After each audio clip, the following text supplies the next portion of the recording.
Assalamualaikum warahmatullahi wabarakatuh. Sebelumnya perkenalkan, nama saya Afra Harum Sabrina bersama 3 teman saya yaitu Yulita Nur Anggraini, Fania Rahmadaulay, dan Amelia Gilang Maulani.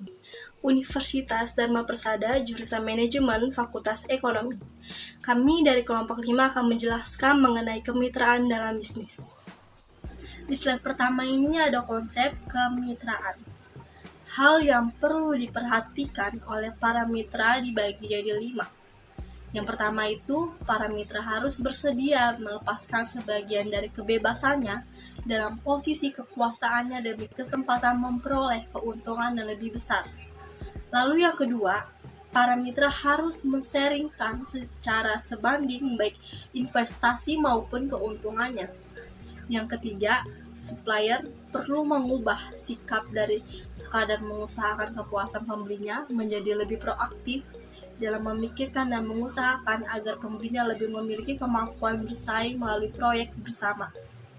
Lalu yang keempat, pembeli perlu mengubah sikapnya dari sekadar berusaha membeli dalam jumlah besar sehingga menekan biaya menjadi lebih berpartisipasi dengan supplier dalam usaha yang dapat menguntungkan kedua belah pihak.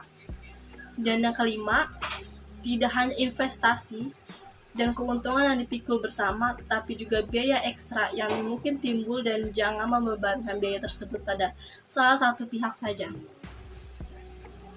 The spirit of partnership, semangat kemitraan. Yang pertama, tujuan sama, have a common goal. Yang kedua, saling menguntungkan, mutual benefit. Yang ketiga, saling mempercayai, mutual trust. Yang keempat, bersifat terbuka, transparan. Yang kelima, menjalin kerjasama jangka panjang, long term relationship.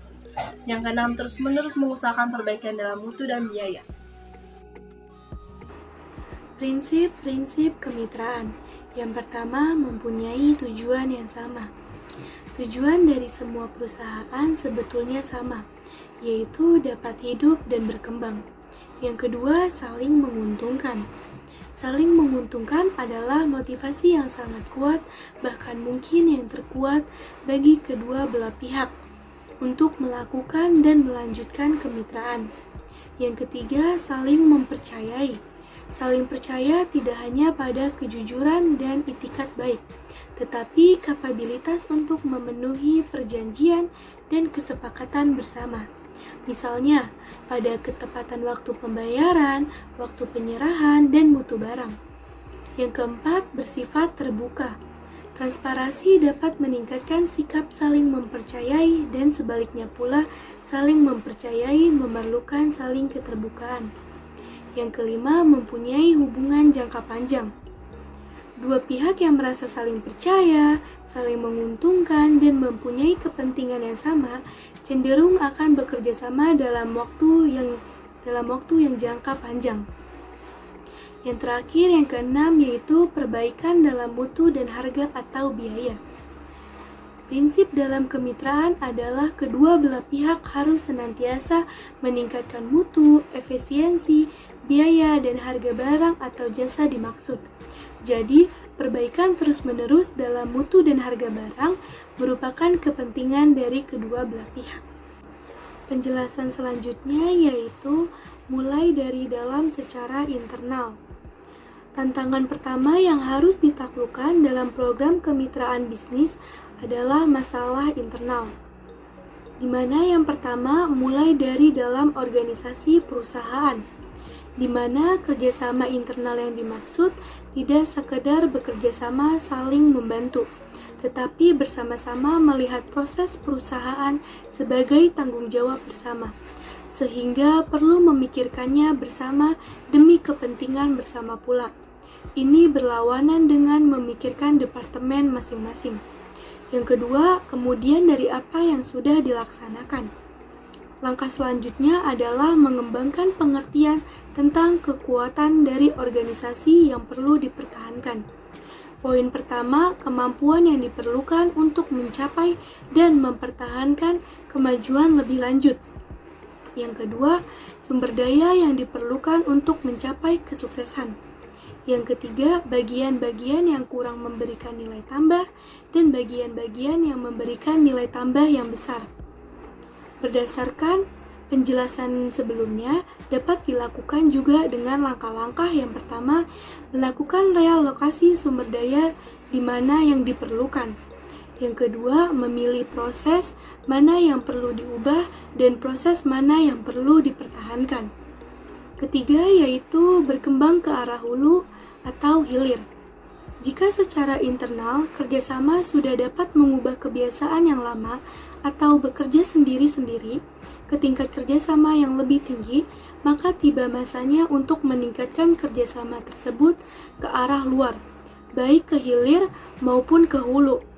Dan juga supplier merupakan salah satu potensi besar untuk diajak bekerja sama ke arah hasil yang lebih saling menguntungkan. Menganggap sebagai total enterprise, tujuan utama dari kemitraan bisnis harusnya memfokuskan diri pada optimalisasi kemitraan bisnis mulai dari dalam perusahaan sendiri secara internal, lalu dikembangkan ke perusahaan luar dalam rangkaian aktivitas secara eksternal. Keberhasilan dalam tipe-tipe perbaikan seperti berikut ini adalah tipikal hasil yang dicapai dari proses kemitraan bisnis. Pertama, pengurangan persediaan. Yang kedua, perantara persediaan barang. Yang ketiga, perbaikan waktu peredaran. Yang keempat, kenaikan penjualan. Yang kelima, peningkatan pangsa pasar. Yang keenam, perbaikan keuntungan. Yang ketujuh, perbaikan hubungan dengan pelanggan. Contoh artikel tentang kemitraan bisnis. Menurut Harsa Jusuf, CEO RPX Group, kemitraan merupakan wujud dari asas kesetaraan. Kemitraan seimbang menjadikan RPX Group berkembang pesat. Sekarang RPX menjalin kemitraan dengan perusahaan FeedX, Agile Global Logistics, punya jaringan di 5 benua dan melakukan joint venture bersama Sumitomo. RPX Group adalah salah satu perusahaan pemasok jasa SCM atau manajemen rantai pasok di bidang distribusi. SCM pada prinsipnya menghubungkan 4 titik, yaitu diantaranya 1. Marketplace atau outlet atau di mana kita berjualan. Yang kedua, distribution network atau perlakuan distribusi. Yang ketiga, ada manufacturing proses. Yang keempat, ada aktivitas prosesmen. Pada ujungnya, customer ingin dilayani pada tingkatan yang lebih tinggi dengan biaya yang lebih murah. Di dalam persaingan antara penyediaan jasa layanan logistik ada 1. Peningkatan efisiensi dan efektivitas. Yang kedua, peningkatan kesempatan kerja. Yang ketiga, efisiensi dan birokrasi pemerintah.